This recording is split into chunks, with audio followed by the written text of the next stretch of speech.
옛날 옛적 어느 마을에 가난한 머슴이 살았습니다. 머슴은 너무 착해서 일한 세경도 제대로 받지 못했습니다. 비 온다고 해서 덜 주고 눈 온다고 해서 덜 주고 이런 식으로 세경을 까는 것입니다. 그래도 머슴은 아무 말 없이 세경을 받고 주인 집에서 나와서 혼자 묵묵히 농사를 짓는 것입니다. 하루는 어느 추운 겨울날이었는데 이 사람이 저녁을 지어 먹으려고 보니까 밥질 양식이 없는 것입니다. 하는 수 없이 한 동네 사는 형님네 집에 저녁거리를 꾸러 갔습니다. 남의 땅 부쳐먹는 농사꾼들 사는 꼴이야 다 어슷비슷하니 형님네 집엔들 양식이 넘칠까요? 겨우 좁쌀 한 바가지를 얻어가지고 나왔습니다. 좁쌀 바가지를 들고 그 동네에서 제일 가는 부잣집 앞을 지나는데 웬 거지 노인이 등에 맷돌을 짊어지고 담 밑에 쓰러져 있지 뭡니까? 보아하니 낯선 노인인데 아마도 부잣집에서 하룻밤 묵고 가기를 청하다가 쫓겨나왔나 봅니다. 그 집 주인은 남편 없이 사는 과부마님인데 소문난 구두쇠에다가 심술쟁이거든 말입니다. 여보시오, 노인장.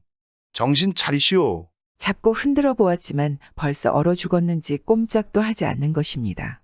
얼른 노인을 둘러엎고 집으로 돌아왔습니다. 돌아와서 방에 눕혀놓고 아궁이에 불을 떼어 온몸을 녹이고 얻어온 좁쌀로 조당수를 쏘아 먹이고 이렇게 지극정성으로 간호를 했더니 노인이 부스스 깨어나는 것입니다. 아이고, 노인장. 정신이 드십니까? 그런데 노인은 깨어나자마자 두리번거리며 뭘 찾기부터 하는 것입니다. 홍내 등에 지운 맷돌 못 보았소. 노인을 업고 올 때 맷돌도 함께 업고 왔거든 말입니다. 그건 염려 마십시오. 저 윗목에 잘 간수해 두었습니다. 했습니다. 그럼 됐소. 늙은 것이 은혜를 입었는데 가진 거라고는 저 맷돌뿐이요. 저걸 드릴 터이니 사양치 말고 받으시오. 하는 것입니다. 이튿날 일어나 보니 노인은 온데간데 없고 맷돌만 덩그러니 남아있는 것입니다. 맷돌을 얻긴 했는데 뭘 넣고 갈 것이 있어야지 않겠습니까? 집안의 곡식이라고는 어제 쏘아 먹고 남은 좁쌀 한 줌밖에 없으니 말입니다. 그래서 할 수 없이 빈 맷돌을 돌렸습니다. 빈 맷돌을 빙빙 돌리다 보니 이 추운 겨울을 양식도 없이 어찌 날고 하는 생각이 들거든 말입니다. 에이그, 이 맷돌에서 하얀 쌀이나 술술 나왔으면 좋겠다. 그랬더니 정말로 맷돌에서 하얀 쌀이 술술 나오지 뭡니까? 이게 뭐야 하고 멈추니까 안 나오는 것입니다. 다시 돌리니까 또 나오는 것입니다.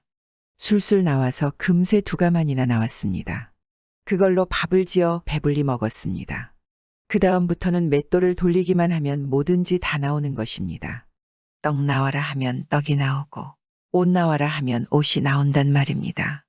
그거 참 신통하기도 하지 않겠습니까? 이런 맷돌이 있으니 부자 되기는 식은 죽 먹기보다 쉽지 않겠습니까? 그래서 남부럽지 않게 아주 잘 살게 됐습니다. 곡식 나와라, 살림 나와라 해서 나온 것을 형님네 집에도 주고 동네 사람들에게도 고루고루 나누어 줬습니다. 그러니까 온 동네 사람들이 모두 다 잘 살게 됐습니다. 그런데 이 마을 부잣집 과부마님이 보니까 가난뱅이로 살던 사람이 갑자기 큰 부자가 돼서 잘 살거든 말입니다. 게다가 이제까지는 자기가 동네에서 제일 가는 부자였는데 이제는 온 동네 사람들이 죄다 부자가 되어 잘 사니까 자기나 남이나 똑같게 됐단 말입니다. 이 심술 많은 마님이 또 남 잘 되는 꼴은 못 보는 것입니다. 에고, 분하다. 그 거렁뱅이 노인이 그런 보물을 가진 걸 진작에 알았으면 내가 재워주고 얻는 건데. 그러면 나 혼자 더 큰 부자가 됐을 텐데. 에고, 분해서 배 아파서 못 살겠다. 하면서 배를 끙끙 앓지만 엎질러진 물이니 소용이 있겠습니까? 며칠 동안 끙끙 앓다가 꾀를 낸다는 것이 거지 잔치를 베푸는 꾀를 냈습니다.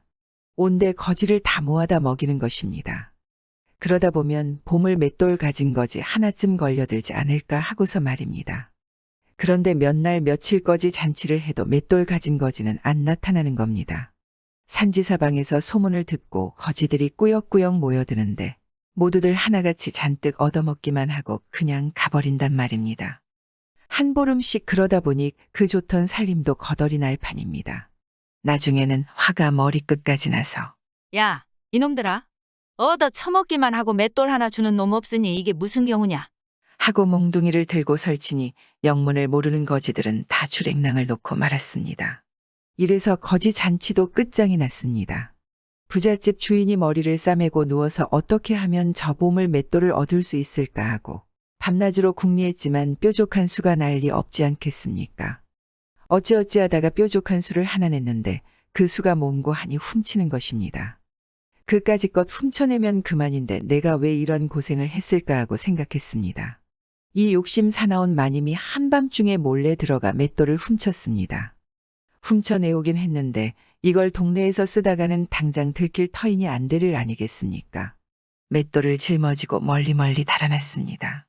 아무리 멀리 달아나도 나라 안에서 쓰다가는 소문이 나서 언젠가는 들킬 터이니 그것도 안 될 일이지 않겠습니까? 아주 바다 건너 남의 나라에 가서 쓰겠노라 하고서 그 길로 배를 탔습니다. 맷돌을 배에 싣고 바다 한복판에 나가니 이제야 안심이 되는 겁니다. 맷돌을 돌려보고 싶은데 무얼 나오게 할까 궁리하다가 소금을 내기로 했습니다.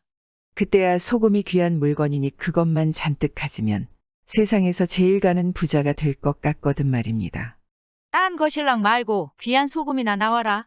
하면서 맷돌을 빙빙 돌리니 하얀 소금이 술술 나온단 말입니다. 그걸 보니 기분이 좋아서 어쩔 줄을 몰라. 옳지, 옳지.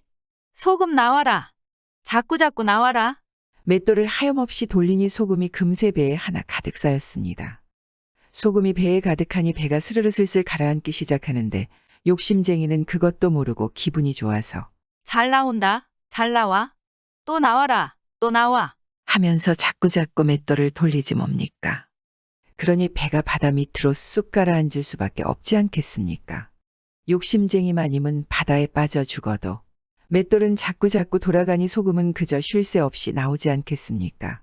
그때부터 바닷물이 짜게 됐다는 정말 옛날 이야기입니다. 요즘에도 가진 자들이 욕심을 내며 더 가지려고 하는 경우가 종종 있습니다. 더 가지려 하지 말고 나눠주는 선행을 한다면 정말 요술 맷돌이 들어오지 않을까요? 구독은 공짜입니다.